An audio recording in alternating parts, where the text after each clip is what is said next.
Hello my dear students, आपका स्वागत है मेरे YouTube channel Gautam English Empire में। आज की क्लास में मैं आपको प्रोनाउंस के जो रिलेटिव है उसके आगे आपको मैं बताऊंगा, क्योंकि हम यूज़ ऑफ रिलेटिव प्रोनाउंस सीख रहे हैं। पिछले क्लास में मैंने हु का प्रयोग करना बताया था।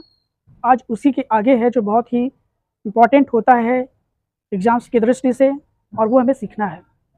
तो आई होप आप सब अच्छे से इंग्लिश सीख रहे होंगे, और सीखना भी चाहिए जब तक सफलता आपके कदम ना चूम ले, क्योंकि शिक्षा का उद्देश्य है कि हमें कुछ अर्जित करना है जीवन में। जो मुकाम है, जो मंजिल है, उसे प्राप्त करना है, वो भी अपने नॉलेज की बदौलत। तो मेरा काम ही यही है कि पढ़ाना, लोगों को शिक्षित करना। जो मेरे पास जितना भी नॉलेज है इंग्लिश का, वो मैं आपको प्रोवाइड कराता हूँ, पढ़ाता हूँ। और आपका भी नैतिक दायित्व है कि आप भी पूरी निष्ठा और ईमानदारी के साथ स्टडी करें, अपने लक्ष्य के प्रति हमेशा सचेत रहें। और यही ध्येय भी होना चाहिए हर एक छात्र का, जो प्रतियोगी छात्र है या जो स्टडी कर रहा है किसी भी एग्ज़ाम्स के लिए। ये उसके लिए काफ़ी बोन साबित होगा, वरदान साबित होगा। तो शुरुआत करते हैं आज के इस नए सेशन से, एक नए टॉपिक से है जो बहुत ही इंपॉर्टेंट है एग्जाम्स की दृष्टि से भी। और आपको लैंग्वेज में बार बार यही एम्फेसाइज करता रहता हूँ कि लैंग्वेज का काम ही यही होता है कि हमारे इंग्लिश को बहुत ही ज़्यादा स्ट्रॉन्ग कर देता है। अगर आपको इंग्लिश लैंग्वेज का ज्ञान है तो फिर आप कहीं भी आप प्रोफेशन कर सकते हैं, व्यवसाय कर सकते हैं, किसी भी कंपनी में जा सकते हैं, क्योंकि इंग्लिश अगर आती है तो। देखिए, ठीक है। और हम जैसा इंडियंस इंग्लिश बोलते हैं वैसे पूरी दुनिया में कोई नहीं बोलता है, ठीक है। तो हमें स्टैंडर्ड लेवल की सीखनी है इंग्लिश, ठीक है। अभी तो मैं आपको सिर्फ अभी पार्ट्स ऑफ स्पीच पढ़ा रहा हूँ जो काफ़ी लंबा चलने वाला है, बट वो परमानेंटली होगा। ऐसा नहीं कि आप इसे बार बार सीखना पड़ेगा, ऐसा नहीं। अगर एक बार शिद्दत से पढ़ते हैं, पूरी ऑनेस्टी के साथ पढ़ते हैं, तो निश्चित तौर पे आप अच्छा से सीख जाते हैं। तो आज का जो पहला हमारा रूल है वो है हुज। हुज का प्रयोग कहाँ हम करेंगे ये भी अब जान लेते हैं। हुज यहाँ पे दिया ब्रैकेट में, possessive form of who is used in speaking of persons, animals and also things without having life. इसमें बताता है कि ये जो हुज है आपका, ये हु का पॉजेसिव फॉर्म है। हु का क्या है? पॉजेसिव फॉर्म है। पॉजेसिव का मतलब समझते हैं, जिससे हमारा जो अधिकार होता है वो इसका होता है। तो उसके लिए हम हुज का प्रयोग करते हैं कि अमूमन वस्तु के लिए यूज़ किया जाता है, थिंग्स के लिए यूज़ किया जाता है। और ऐसे ये बहुत चीज़ें होती कि कंफ्यूज हो जाते हैं कि हम हु का प्रयोग कहाँ करें और हुज का प्रयोग करें। पिछले वीडियो मैंने हु का बताया था, उसको आपने सीख चुका है। आज हम आपको हुज का जो कन्फ्यूज़न है वो हमेशा के लिए ख़त्म हो जाएगी। तो हम किसके लिए यूज़ करते हैं? एनिमल्स, थिंग्स, और हम मनुष्य पर भी, पर्सन्स में भी यूज़ कर सकते हैं। बट इनका जो यूज़ होता है वो अधिकतर एनिमल्स पे हो सकता है, वस्तु पर होता है। तो वो एग्जाम्पल्स है, इसमें देखते हैं। The sun whose rays give life to the earth. अब यहाँ पे देखो, सन, ये आपका जो है रिलेटिव प्रोनाउन हुज लग गया। अब हुज रेज, जिसकी किरणें। अब यहाँ पे इसका तात्पर्य सन, जिसकी किरणें, give life to the earth, यानी कि धरती पर लोगों को जीवन प्रदान करती है। तो यहाँ पे देख रहे हैं कि रेज भी आपका क्या है? लाइफलेस थिंग्स है। सन भी लाइफलेस थिंग है। तो अब ये आप नोटिस करिए कि हुज का जो हम यूज़ करते हैं वो लाइफलेस थिंग्स के लिए करते हैं। तो द सन हुज रेज, यानी कि सूर्य जिसकी किरणें धरती में लोगों को जीवन प्रदान करती हैं। तो देख रहे हैं यहाँ पे हुज का प्रयोग किया गया है। आई होप आप नहीं भूलेंगे, ठीक है। यानी कि हुज जो है अपने साथ जो है लाइफलेस थिंग्स लेती है। क्या लेती हैं? Lifeless things. या हुज रेज, रेज एक लाइफलेस थिंग है, निर्जीव चीज़ें हैं, ठीक है, मगर वो जीवन प्रदान करती हैं, ठीक है। अब सेकेंड है, this is the question whose solution is very difficult. कहते हैं ये वही प्रश्न है। क्वेश्चन का मतलब होता है प्रश्न। हुज सॉल्यूशन, जिसका हल। हुज माने यहाँ पे देखो, यहाँ पे जो हिंदी इसका निकलेगा वो जिसका निकलता है, जिसकी या जिसके निकलता है, ठीक है। अब यहाँ पे देखिए सॉल्यूशन, देखो सॉल्यूशन भी क्या है आपका?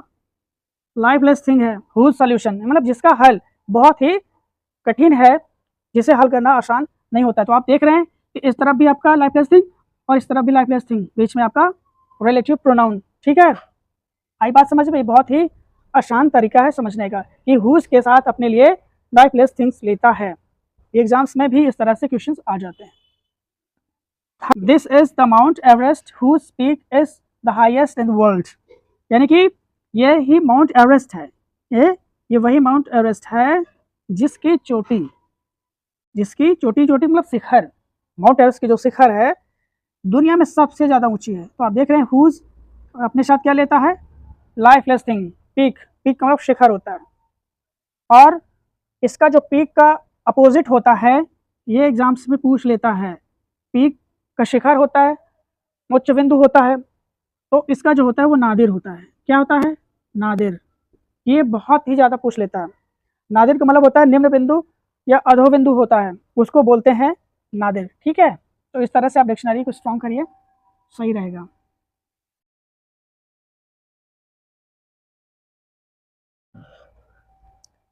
अब आपका जो दूसरा तीसरा रूल है, हु का हो गया पहला, हु दूसरा, ये आपका तीसरा। अब यहाँ पे देखो विच का प्रयोग कहाँ किया जाता है। Which is use for lifeless thing and for animals, यानी कि जो विच का हम प्रयोग करते हैं वो भी निर्जीव वस्तुओं के लिए करते हैं और जानवरों के लिए भी हम करते हैं। क्या करते हैं? जानवरों के लिए भी करते हैं। जैसे यहाँ पे दिया है कि दिस इज द बुक, ये वही पुस्तक है, विच आई गेव यू, जो मैंने आपको दी थी। तो देख रहे हैं ये बुक के लिए यूज हुआ है। ठीक है, बुक पहले यहाँ पे निर्जीव वस्तु है, बुक है, फिर उसके बाद विच, यानी कि आप समझ रहे हैं कि लाइफलेस थिंग्स के लिए, चाहे कुछ भी हो या एनिमल्स, उसके लिए भी हम विच का प्रयोग करते हैं। द मोमेंट, ऐसा पल, ऐसा क्षण, which is lost for ever, यानी कि वो पल जो खो जाता है वो हमेशा के लिए खो जाता है। तो यहाँ पे देख रहे हैं विच का प्रयोग इस मोमेंट के लिए किया गया है। कितना सरल है, बहुत ही आसान तरीका है, बस इसको आपको समझना है। नेक्स्ट रूल है which is sometimes use to refer to persons, कहते हैं विच का प्रयोग भी कभी कभी पर्सन्स के लिए भी यूज किए जाते हैं। अभी बताया था कि विच का प्रयोग जो है लाइफलेस थिंग्स के लिए यूज किया जाता है, लेकिन इसमें पर्सन्स के लिए भी यूज किया जाता है तब जब वो इस दुनिया में ना हो। इसका कारण ये है, ठीक है, यानी कि जो जीवित हैं उनके लिए हम विच का प्रयोग नहीं करेंगे, जो मृत हो चुके हैं, जो अब दुनिया में नहीं है, उनके लिए हम विच का प्रयोग करते हैं। तो इस एग्जाम्पल से समझिए, my beloved mom which is in abroad, यानी कि मेरी प्यारी माँ जो अब नहीं है। विच इज का मतलब होता है इन अबॉट, जो कि स्वर्ग में है, that means she is no more. ठीक है, बात समझ गए? देखो इसका यूज किया गया है। अब यहाँ पे देखो मॉम क्या है? एक प्राणी है, लेकिन क्या है अब ये है ही नहीं है, उस दुनिया में जीवित नहीं है, तो उसके लिए भी हम क्या करते हैं? विच का प्रयोग करते हैं। ये रूल शायद ही कोई आपको बताए इस तरह से, इसलिए मैं बता रहा हूँ कि एक एक टॉपिक में आपको बताऊंगी कि कहाँ पे आपको किस तरह से यूज करना है। इस तरह से आप अच्छे से यूज कर सकते हैं कि my grandfather which is no more in the world, अब इस तरह से भी कर सकते हैं। देखिए कितना आसान तरीका है, यानी कि निर्जीव होते हैं, जब नहीं होते इस दुनिया में, तब उसके लिए हम विच का प्रयोग करते हैं। His grandfather which is no more in the world, देखो वही चीज़ आ गया कि उसके पापा जो इस दुनिया में नहीं है। ठीक है, तो उसके जो ग्रैंड फादर है which is no more in the world, अब दुनिया में नहीं है, तो है तो पर्सन, लेकिन क्या है ये? डेड हो चुके हैं, तो विच का प्रयोग डेड के लिए यूज किया जाता है। अब इसको याद रखिएगा। नेक्स्ट है आपका which also denotes a sentence, which का प्रयोग हम सेंटेंस के लिए भी यूज करते हैं। क्या करते हैं? सेंटेंस के लिए भी यूज होता है। जैसे the man was said to be drunk which was not case, कहते हैं कि वो व्यक्ति जो शराब पिया हुआ था वो मैटर नहीं करता है। ये पूरा एक सेंटेंस बन रहा है। क्या बन रहा है? पूरा एक सेंटेंस बन रहा है। तो यहाँ पे देखिए भी विच का प्रयोग किया गया है, इस तरह से आपको समझना है। सेकेंड है he said he saw me there which was a lie, ये पूरा सेंटेंस। उसने कहा उसने मुझे वहां देखा जो सही नहीं था। तो देख रहे हैं इस तरह से भी विच का प्रयोग करते हैं। You are here which are lucky, तुम यहाँ पर हो जिससे तुम लकी हो, यानी कि तुम यहाँ पर हो ये तुम लकी हो। तो देख रहे हैं इस तरह से भी हम सेंटेंस में विच का प्रयोग करते हैं। पहले वाले में जो नहीं है इस दुनिया में उनके लिए भी हम विच का प्रयोग करते हैं। ये दोनों चीजें आपको समझ में आ गई। नेक्स्ट रूल है टू रेस्ट्रिक्ट, लिमिट और define more clearly the antecedent, that is where the clause introduced by a relative pronoun is restrictive or defining। इस रूल में ये कहा गया है कि कुछ ऐसे रिलेटिव प्रोनाउन जो रिस्ट्रिक्ट करते हैं, सीमित करते हैं, लिमिट उनको सीमा रखते हैं और डिफाइन करते हैं स्पष्ट रूप से अपने एंटीसीडेंट को। ठीक है, अब स्पष्ट हो जाएगा रूल में। where the clause introduced by a relative noun is restrictive या फिर डिफाइनिंग, यानी कुछ ऐसे क्लाउज को इंट्रोड्यूस कराया जाता है, वो रिलेटिव प्रोनाउन आपके रिस्ट्रिक्टिव या फिर डिफाइनिंग कहलाते हैं। वो कौन से ऐसे सेंटेंस है वो हम रूल के द्वारा भी समझते हैं। पहला इसमें दिया है कि the man who had cheated me the previous day arrested by the police, यानी कि वह आदमी जिसने मुझे कल धोखा दिया था, पुलिस ने उसे गिरफ्तार कर लिया। अब यहाँ पर देखो कि जो क्लॉज का यूज हुआ है, अब यहाँ पे देखो पहली बात तो ये मैन है, ठीक है, अब यहाँ पे रिस्ट्रिक्ट कर रहा है, देखिए हु को रिस्ट्रिक्ट कर रहा है, ठीक है। अब यहाँ पे देख दोनों में देखिए यहाँ पर हु आदमी आया है, तो यहाँ पे देखिए जो सेंटेंस है, cheated me the previous day arrested by the police, ठीक है, यानी कि वो पुलिस के द्वारा अरेस्ट कर लिए गए। तो इस तरह के जो सेंटेंस होते हैं वो भी, क्योंकि ये पूरा इंट्रोड्यूस करा रहा है पूरे इस क्लॉज को, ठीक है, तो उसमें भी हम हु का भी प्रयोग करते हैं। अब यहाँ पर देखो मैन था इसलिए विच नहीं यूज कर सकते, ये याद रखिएगा, क्योंकि मैन को लिमिट कर दिया है, सीमित कर दिया गया है, क्योंकि वो अरेस्टेड हो चुका है, ठीक है। अब दूसरा वाला जो सेंटेंस है इसको सभी समझने का प्रयास करें। The book which you see on the table cost me 50 rupees. वो बुक जो आप टेबल पर देख रहे हैं वो मुझे 50 रुपए की मिली। तो अब यहाँ पे देखो, यहाँ पे बुक देखिए क्या है, नॉन लिविंग थिंग्स है, तो विच का प्रयोग जो होता है नॉन लिविंग थिंग्स के लिए होता है, लेकिन यहाँ पर लिमिट कर दिया गया है बाय 50 रुपीज। ये पूरे सेंटेंस को जो क्लॉज बताया गया है उसको लिमिट कर दिया, रिस्ट्रिक्ट कर दिया गया है, और इसी को हम बोलते हैं रिस्ट्रिक्टिव या फिर डिफाइनिंग। इस तरह के भी मतलब हु और विच का प्रयोग इस तरह से भी आप यूज कर सकते हैं ग्रामर में।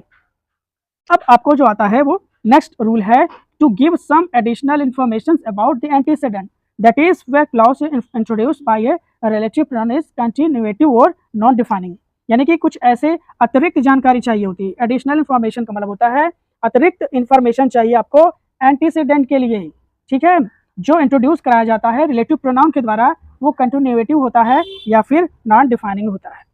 The principal sent back the boy who came too late in the school. अभी जो मैंने अभी रूल नीचे पढ़ा था तो उसमें ये उसका एक उदाहरण है कि प्रिंसिपल ने उस लड़के को वापस भेज दिया जो स्कूल में बहुत देर से आया। तो यहाँ पर देख रहे हैं कि बॉय जो है क्या है, एंटीसीडेंट है, तो ये इसके लिए आया है, और यहाँ पे देखो हु दिया है, यानी कि ये इसके लिए डिफाइन कर रहा है, ठीक। एंड ही, कभी कभी ये होता है कि the principal said back the boy and he came late in the school. तो अब यहाँ पे देख रहे हैं कि ये इसका एंटीसीडेंट है, तो जो उसका हम यूज़ करते हैं तो इसके लिए भी हम क्या करते हैं, रिलेटिव प्रोनाउन हु का यूज़ करते हैं, क्योंकि बॉय यहाँ पर लिविंग पर्सन है, लिविंग थिंग्स है। ये चीज़ आपको समझ में आ गई होगी। दूसरा है I gave him a rupee which and it was all I had. मैंने उसे 1 रुपया दिया कि जो मेरे पास था। तो यहाँ पे विच है, अब इसका देखो एडिट कभी कर सकते हैं, यानी कि विच के स्थान पे एडिट कर सकते थे, हु के स्थान पर एंड ही यूज़ कर सकते थे, लेकिन जब हमें प्रोनाउन यूज़ करना है रिलेटिव प्रोनाउन, तो हमको आपको ये ध्यान देना हो जाएगा। अब यहाँ पे रुपी क्या है, ये नॉन लिविंग थिंग्स है जो इसका इंसिडेंट है, और इसलिए हमने विच का प्रयोग किया। आई होप ये चीज़ें भी आपको समझ में आ चुकी हैं कि किस तरह से आपको विच यूज़ करना है और किस तरह से हु यूज़ करना है। दोनों में जो डिफरेंस मैंने बताया है वो क्लियरली है। अब देखिए नेक्स्ट आपका जो है ये रूल क्या बताता है कि non defining clause are separated from commas by comparing the main clause. यानी कि जो नॉन डिफाइनिंग क्लाउज होते हैं वो क्या होते हैं, कॉमास से अलग हो जाते हैं। क्या हो जाते हैं, अलग हो जाते हैं कब, जब हम तुलना करते हैं, कंपेयरिंग करते हैं, तब। अब यहाँ पे समझिएगा एग्जाम्पल से तो आपको समझ में आएगा। Say my brother who is a doctor has gone to Britain. मेरा भाई जो एक डॉक्टर है वो ब्रिटेन गए हैं।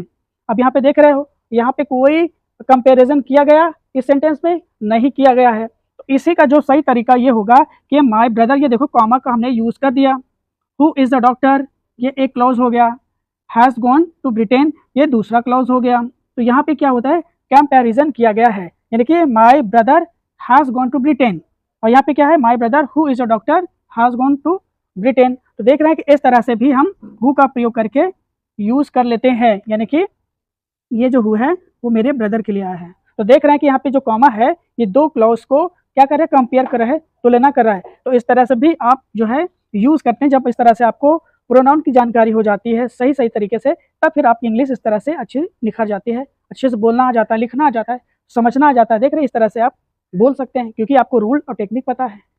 तीसरा है example, the teacher who taught अस, जो हमें पढ़ाते थे, हैज़ रिटायर लास्ट ईयर, पिछले वर्ष जो है वो रिटायर हो चुके हैं। तो अब यहाँ पे देख रहे हैं कि यहाँ पे who taught us has retired last year, इन दोनों में क्या हुआ है, कंपैरिजन हुआ है, ये कॉमा का प्रयोग किया गया है। ठीक है, इस तरह से जो है हम कंपैरिजन वाले वर्ड्स में भी हम कर लेते हैं, क्योंकि ये डिफाइन नहीं कर रहे बल्कि हम कंपैरिजन कर रहे हैं। तो आज की क्लास में इतना ही, क्योंकि अभी रिलेटिव प्रोनाउन बहुत लेंदी है। ठीक है, और उसको हम एक छोटे छोटे लगभग 15 मिनट 10 मिनट के जो मेरे टीचिंग्स होती है उससे आप सीखिए, और मिलते हैं नेक्स्ट क्लास में। तब तक मुझे दीजिए इजाज़त, नमस्कार।